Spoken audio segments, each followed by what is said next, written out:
I think it is fair to take these cases to 12 citizens of our community and ask them. We think there's probable cause. There's been a question whether or not there is probable cause. What do you, the grand jurors in our community, what do you think? One of the aspects from yesterday's hearing was there's a lot of question about, okay, who can identify who, what evidence can be attributed to whoever's being identified in the arrest. National Guard soldiers not exactly having the same training official stance as a police officer. How will you address that in court when these things start getting to trial? That's not understanding the charge of riot. The charge of riot is that if you're a part of a group that is committing a criminal act, you know that you're part of that group, you know that the group is committing a criminal act, then you are guilty of the offense of riot.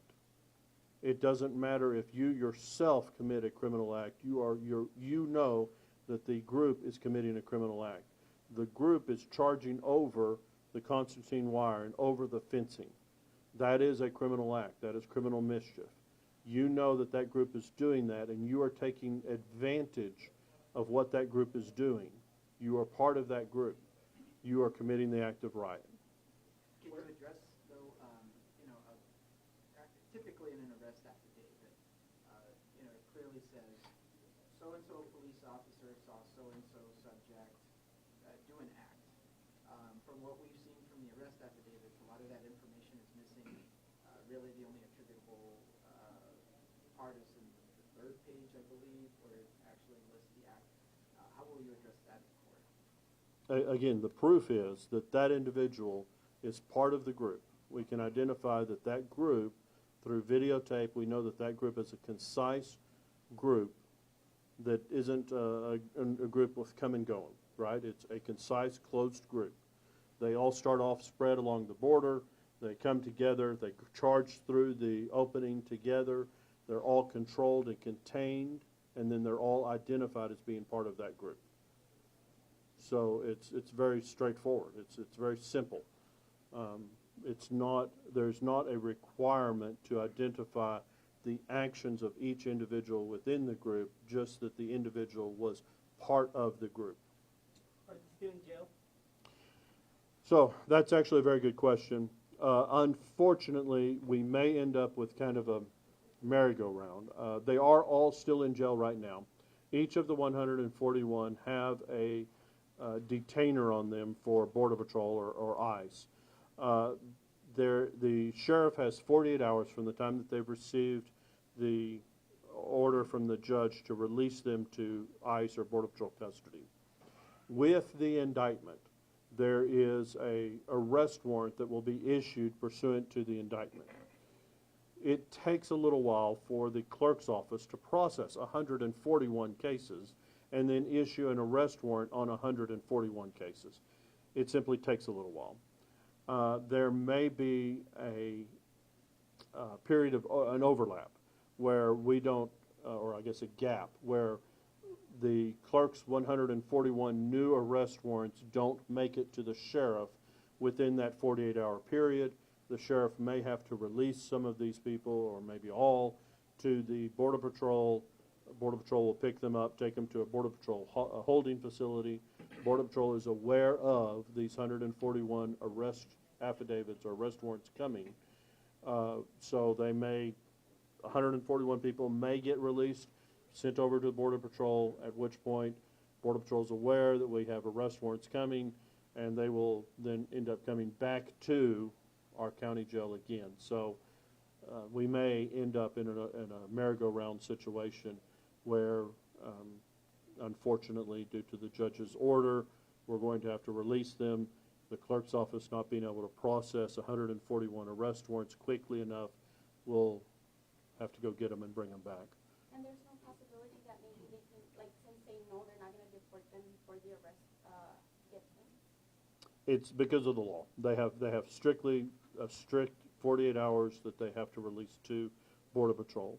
And so just the way the law works on release and detainers, the sheriff's office doesn't want to incur a liability if they don't release within that 48 hours, even though they know there's a arrest warrant coming, they can't incur that liability. And I respect the sheriff for that. He's been very nice and is working with us and understands the situation. D.A. Hicks, which was the arresting agency? The original arresting agency on 412 was the Department of Public Safety. And, Mr. Hicks, this might be a question for DPS. Has the state of Texas found a way to implement SB4 here in El Paso with these cases? SB4 is still on appeal. There's no, we don't have an implementation date because it's still on appeal. There's no constitutional decision on SB4, so we don't have an implementation plan in place. No one can deny, though, the similarity here where there are migrants crossing the border, rushing to the gate, looking to make an asylum claim and being arrested on state charges. For people who are looking at this, what would you say to them over them saying this looks like SB4? I would say it's vastly different. It's vastly different. Every day on our border, there are people who are coming across that DPS does not make an arrest for because they are not breaking the law in how they're coming across, or we don't catch them in a situation where they can be charged with criminal mischief. And every day there are people that are coming across in a way that they're not breaking the law, or Texas law, and they're making it in a situation that they can't be charged under Texas law for any violation. So every day there are people that are being turned over to Border Patrol. It is vastly different when 300, 400 people gather in a group, smash down wires, smash down gates and fencing, and come charging across in a mass group without regard for human safety. It's a vast difference. For a trial, is it too down to pick for a trial? Does it going to take a year, 2 years? Oh no, for the cases, for the 321 cases, the judge was talking about setting trials within a month. We told him we'd be ready.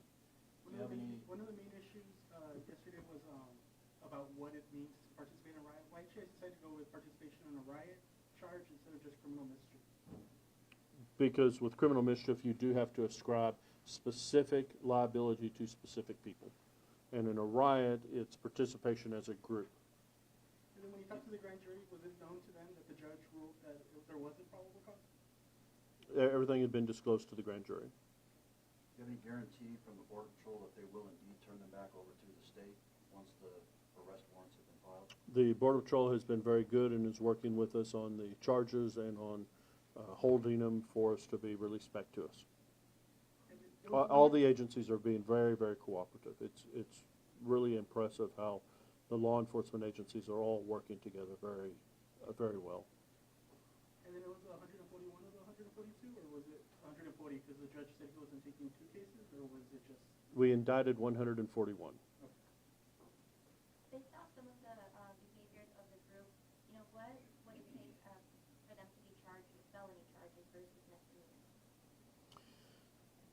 So we did not indict any of the 141 with a felony charge. On the March 21st, we did indict 9 people with felony charges. Those 9 people were indicted with felony charges because we could specifically identify those 9 people as physically attacking the National Guardsmen, and some of them because those are the ones who we identified as being the ones who were physically cutting down or pushing down the wires and the fencing. We are the DPS troopers and rangers are still reviewing the videos in an attempt to identify more people from the March 21st incident. If we're able to identify any of the other people from the March 21st incident who were the instigators, who did the wire cutting, or who assaulted the National Guardsmen, we will go back and indict those for felony charges. Just because we didn't indict them in the first round does not mean we're done. We know that there were other instigators and other people involved in the assaultive behavior. We just haven't had a chance to get around to identifying everyone. So we have made it known in the plea offers for the first round, for the March 21st round, that if they accept a plea offer on a misdemeanor and we later find out that they are involved in a felony, we will not go back and indict them on the felony. We will allow them to plead on the misdemeanor, and that will conclude their criminal involvement. However, if they have not accepted a misdemeanor plea offer and their case is still pending and we are able to determine that they have a greater liability, a greater culpability, then we will go ahead and dismiss the misdemeanor and indict them on the felony behavior. Have any of them accepted the plea agreement? Not yet. What would their punishment be if they do accept? The misdemeanor plea offer is time served. Time So- served concludes their entire case, and then they'd be released to Border Patrol, and either some people will be deported, some people are going to be released. And just to be crystal clear, so there's 141 that he dismissed yesterday. You indicted 140 yesterday, and you indicted 141 today. Is that the extra one, is that the one that was not in state custody, or is that the one that was originally charged with criminal mischief? That would include the criminal mischief. If they accept that plea, does that kick in the thing where they cannot reapply for asylum for like 7 years or something? I don't know immigration law. They need to talk with an immigration lawyer to get that clarity. How many people are still left, to be indicted of the first group from March 21st? That's a really good question. I know that we were down to, I think, maybe 50 at the end of last week when all of this came up. So somewhere around 50. But I would have to get the number for you, and I'll let you know later today. In total, how many people have been arrested on riot participation charges in the last month or so since the original incident, March 21st? Arrested would be about 360. Is that right? I have to double check. We can get back to you on that. But sir, he's a PIO for the Texas Department of Public Safety, so any questions have to do with DPS afterwards, you can just direct them to Sergeant Torres. Thank you. Any other questions? Nope. Okay. Any questions for DPS? Sergeant Torres will be glad to answer. Yes, just Sergeant Torres, go ahead. I think I'm going to stand over here. You're too tall. Just your first name, last name, how you spell both, and your title. Elliot Torres, E-L-I-O-T, Torres, T-O-R-R-E-S, and I'm the Public Information Officer Sergeant here in El Paso, Texas. Mr. Torres, can you just speak to, I know that DPS has had quite a few operations in terms of border security enforcement here in El Paso. Can you all speak to, any of the accomplishments you all have made in that time period? Well, the accomplishments, I believe that we're causing a deterrence, and we're trying to get the message out there. If they're going to come in forcefully like they did and commit state crimes or crimes against the state, then we're going to go after them. I don't know. I mean, as a reporter, I've gotten some concern from people living in El Paso about high-speed pursuits along the borderline. Can you speak to that, and also, how many people who have been pursued after face criminal charges after that? I don't have any numbers, but I can get that to you. What we want to express is that we're out here for the public safety. It's in our name. It's what we do. We took an oath for that. We want to express to the community that this is not an attack on a certain group. We're just doing our job. And building off that, what's your message to the community as they hear more about these riots and incidents that are happening on our border? Can you repeat that? What is the message of DPS to the community as these riots continue to happen, and what your guys' job and what you guys are trying to accomplish? That we're going to be here for the community. And we're going to make sure that whether it's illegal migrants, whether it's our community, whether it's National Guard, DPS, whoever it is, we're going to make sure we do our job.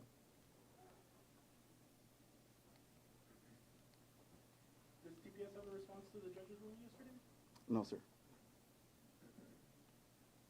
Do you all also have any further comment in terms of, just this particular incident on April 12th? I believe it was mostly state law enforcement that encountered these migrants in the past. It's typically Border Patrol interacting with them. I mean, how well prepared are DPS agents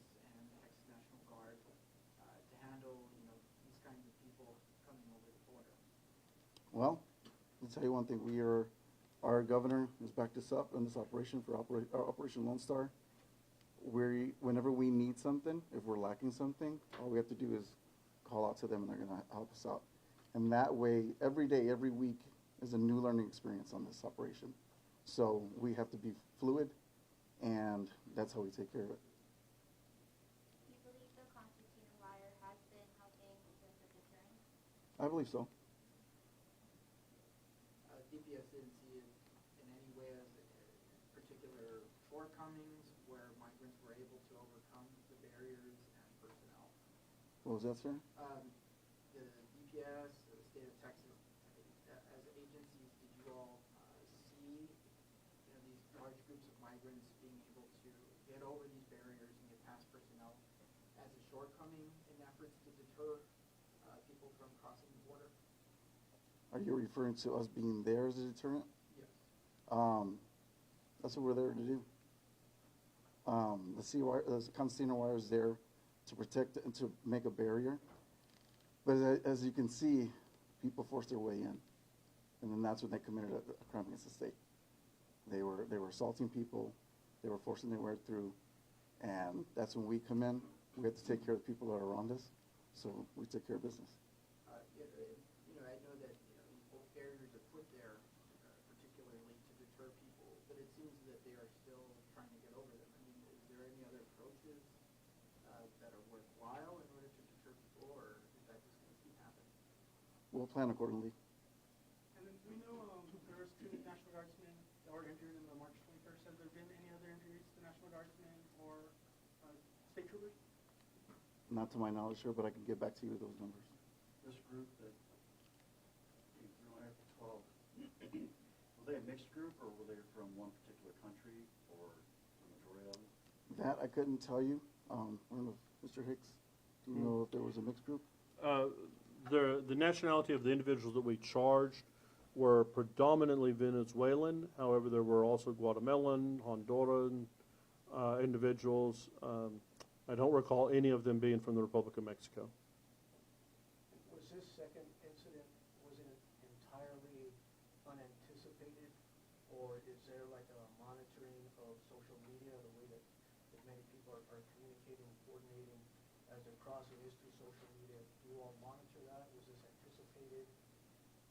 That's an intelligence question. I'll turn that back to you. That's my prosecution. Sure. My name is Jose Sanchez. I'm the regional director for the West Texas region for Texas Department of Public Safety. But to answer your question, we try to do our best to obtain intelligence information and information from our local partners, to include our partners in Mexico, to find out when we're going to have certain threats come about. We didn't anticipate the first one. We didn't anticipate the second one. Now, does social media help with intelligence? Yes. I think a lot of us watch FitFam because FitFam seems to report everything as it happens, even before you guys get it.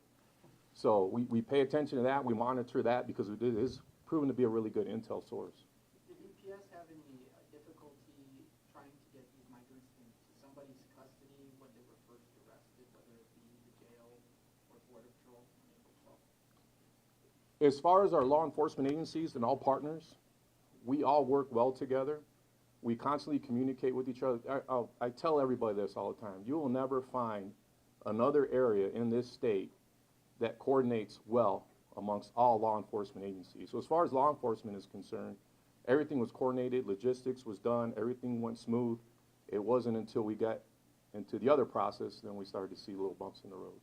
Do you guys have any updates on the National Guardsman who was involved in the shooting at the border? It was an Indiana National Guardsman who was working with DPS here. Any updates? Still under investigation. There was, nobody was shot Okay. on that deal. But a So, firearm yeah, was- so there was a firearm discharge, nobody was shot. And the reason for that, he was trying to preserve the protection of a third life, which was that individual was slashing 2 migrants, which those 2 migrants did make it across. We provided emergency care, we being the Texas Department of Public Safety and the National Guard, plus EMS that came in there, and any other officer that was around. So we automatically provided that emergency care for that, treated the wounds. They weren't severe wounds, and so what the guardsman was doing was trying to protect those people from getting slashed by that individual, who ran across back into Mexico. We tried to see if we get that person identified through our contacts with Mexican authorities, and we were unsuccessful in trying to get that person identified. Are you able to say how many other National Guard entities are assisting the state of Texas, at least here in El Paso? We'd have to get you that number later. I don't have that one memorized, sorry. Oh, Going back to what EPS said about doing the job duty, were they not really able to see that someone was cutting the wires, especially at that distance? Was no one paying attention to that? Seeing that So, someone was coming close? have y'all ever been down to that area?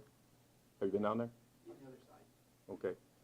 If you get down there, it's pretty, first of all, communication on your cell phone, depending on which service you're with, you probably won't get cell phone service. And then to communicate with the radio, and then to travel through that sandy area, it gets to be a little rough. So as soon as somebody sees an incident, it's going to take some minutes before reinforcement or any backing gets to that point. So based on that, you're saying this could happen tomorrow again because no one's watching those areas? No.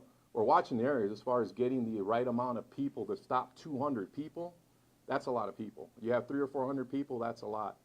If we had 400 people on that line, we move all 400, that would be ideal, right? Because then you have a one-on-one scenario. But we're just fortunate we're not fortunate enough to have that amount of officers down on that line. Wish we could, though. Sir, I was asking Officer Dolores about these breaches and people still getting through the wire. I mean, are these seen as shortcomings, or are these seen as it's going to happen type deals along the border? Is EPS looking Well, I think if we don't do anything, then we're going to have chaos like we did 2 years ago. So I don't know if y'all remember 2 years ago, before the Concertina wire was up, we had migrants that were getting hit on Border Highway. We had citizens that were getting into accidents, hitting into the center medians, hitting into the fence because they were trying to avoid hitting the tons of migrants that were coming across. And if you want to see a good replica of that right now, if you go down there, I think it's called New Mexico Highway 9, that goes along the border from Santa Teresa towards Columbus, go down that highway any given day, and you'll see the amount of migrants that are just running across. So that is what we deterred by putting the concertina wire there, by putting the soldiers there, is we preserve lives and protection of lives, not just of our citizens, but also the migrants that were coming across. I mean, it was a madhouse for a very long time. So now what we're seeing is them cutting through the wire. This is a whole different group of people than what we were dealing with 2 years ago. 2 years ago, we didn't have the violence that we're having now. Besides what you saw in the riots, we've also had soldiers that have been assaulted. We had a female soldier that was assaulted. Literally, the migrant went up and punched her in the chest without any forewarning on her, knocked her down to her back. That's the type of what we're dealing with now. Now, these new group of migrants that we're dealing with the violence, they're not from Mexico. A lot of them are from Venezuela. We have come to find out that there's ties to transnational crime with these migrants, with a gang called TDA, which has become a very hot topic here lately. That's what we're seeing. All right, that's all the time we have, folks. So if you want to follow up, we can follow up later on with them. Thank you. All right.